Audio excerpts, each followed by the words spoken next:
Welcome to week 3 of the UGA Extension UGA Golf Course Walkaway Program. This week's topic is cutting sodium in the diet. We consume much more sodium in this country than we need. Although we get some of the sodium from the salt that we add to our food, most is already hidden in the processed foods we buy. Today we'll talk about the benefits of reducing our sodium intake and how to do it. High intakes of sodium have been associated with many chronic diseases, especially high blood pressure, which can lead to heart attack, stroke, and kidney disease. However, you may not realize that high sodium food levels also increase the loss of sodium from our bones, leading to osteoporosis. There are some people who do not see an effect on their blood pressure when they reduce the sodium levels in their diet, but many people, especially those who are older, of African American heritage, or those who have other chronic diseases like diabetes, will see a beneficial effect from cutting back on high sodium foods. The only way to know if it helps is if you try. Everyone needs to have their blood pressure checked at least once a year. If you have high blood pressure, check it more often. You may even want to check it yourself at home occasionally. High blood pressure is now diagnosed at a blood pressure of 130/80 or higher. This is lower than the previous cutoff for high blood pressure, which was 140/90 or higher. Lifestyle changes are recommended as a part of treatment for any blood pressure over 120/80. However, medications may need to be added as a part of the treatment once a blood pressure diagnosis has been made at 130/80 or higher, if an individual's blood pressure is not sufficiently controlled by lifestyle changes alone. Lifestyle changes can lower blood pressure to include weight loss if you are overweight or obese. This is the most effective way to lower your blood pressure. Increasing physical activity, especially aerobic activity, is also important. Diet-related lifestyle changes include limiting sodium as a part of the DASH diet, which we will talk about shortly. Limiting your alcohol and stopping smoking is also important for lowering blood pressure. The DASH diet, which stands for the Dietary Approach to Stop Hypertension, provides more of the nutrients to help lower blood pressure and control weight, and less of the nutrients that raise blood pressure and increase the risk for heart disease. The DASH diet is simply a health-balanced, largely plant-based diet that includes adequate vegetables, fruits, whole grains, nuts, beans, and peas to provide a variety of nutrients, especially fiber, potassium, magnesium, and some plant-based proteins.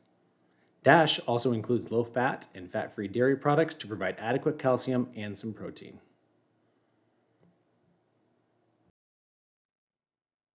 We're going to discuss 4 ways to cut back on your sodium. We're going to talk about limiting our processed foods, limiting fast food and other restaurant foods, reading the nutrition facts label, which we talked about last week, and cooking food at home. Many popular foods contain a lot of added sodium. Processed foods like chips, crackers, canned foods like soups, meats, sauces, and vegetables, frozen foods like pizza, frozen meals, vegetables with added sauces or seasonings, and condiments like ketchup, mustard, salad dressings, or soy sauces. One that always catches up to me is barbecue sauce. The next time you look at a barbecue sauce, look at the ingredients and try to find a barbecue sauce that does not have high fructose corn syrup or sugar in the first 3 ingredients. Another high processed food that has a lot of sodium is cheese. We mentioned on the previous slide for restaurant foods, including fast foods, are often very high in sodium. Some restaurant meals and even single items like fast food sandwiches have half or more of the recommended amount of sodium that we should be eating daily. Now that we're more familiar with the sodium content of foods, let's take a look at how much sodium is in a few fast food popular items. As you can see below, a small hamburger has 510 milligrams. A cheeseburger, just by adding a slice of cheese, adds 190 milligrams of sodium. A grilled chicken sandwich has 820 milligrams of sodium, and a medium French fry has 280 milligrams of sodium. Now you may be looking at this and thinking, how would a grilled chicken sandwich have 310 more milligrams of sodium than a small hamburger?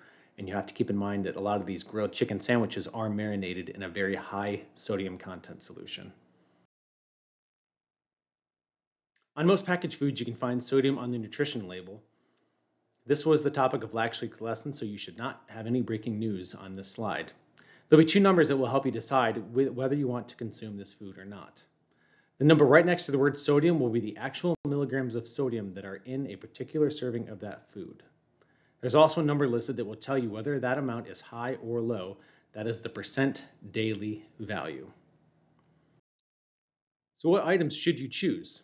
To choose the lowest sodium foods, quickly look at that percentage daily value on the far right side And remember that this tells you what percentage of that total day's sodium intake that food contains.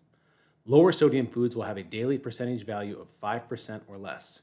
High sodium foods will have a percent daily value of 20% or more. Foods moderately and high sodium will have a percent value right in between there. Balance out your low sodium foods with your high sodium foods to limit and stay below your daily sodium limit. Over the past few slides, we have seen that processed foods, which come in a variety of forms, are typically higher in sodium, so they should be limited. So if we're going to reduce the total amount of processed foods that we eat, what are we possibly going to eat instead? If you try to cook homes at food without added salt, they would typically have a lot less sodium than their fast food or processed food counterparts. For example, a homemade hamburger on a whole grain bun with a baked potato has less than half of the sodium than a fast food hamburger. And if you substituted a baked potato for the French fries, the exact same food, just cooked in a different way, you will significantly cut down on the sodium and the saturated fat. Think about your cooking habits when you add salt without really thinking about it. A lot of times we will add salt to the cooking water. This does not have much of an impact on the overall taste or quality of the food. You can decrease the amount of salt in your recipes by at least half. You can always add herbs and spices. Most herbs and spices have no calories and just add lots of flavor and some vitamins and minerals. You can also remove the salt from the table. It just does not need to be there. A lot of times salt is out of place, out of mind. And please make sure to taste your food before seasoning it. A lot of folks just go ahead and as soon as they get their food, they put salt on it without even tasting it. So please try to taste your food before adding salt. Now, if you are going to be trying to reduce your blood pressure, you may be on blood pressure medicine. Whatever you do, do not stop or change your blood pressure medicine without checking with your doctor first. Even if you do add some of the lifestyle changes that we've talked about, limiting your smoking or no smoking, limiting your alcohol, increasing your healthy foods, you still may need to be on high blood pressure medication if your doctor has prescribed that. So, in summary, cutting back on sodium as a part of the DASH diet can help lower your blood pressure and cut back on sodium if we limit our processed foods, we limit fast foods and other restaurant foods, we read the nutrition facts and labels and choose low sodium foods, and if we cook at home without adding much salt. Thank you so much for tuning in today to our lesson. I look forward to seeing you on a very chilly Saturday morning at the UGA golf course. Have a great day.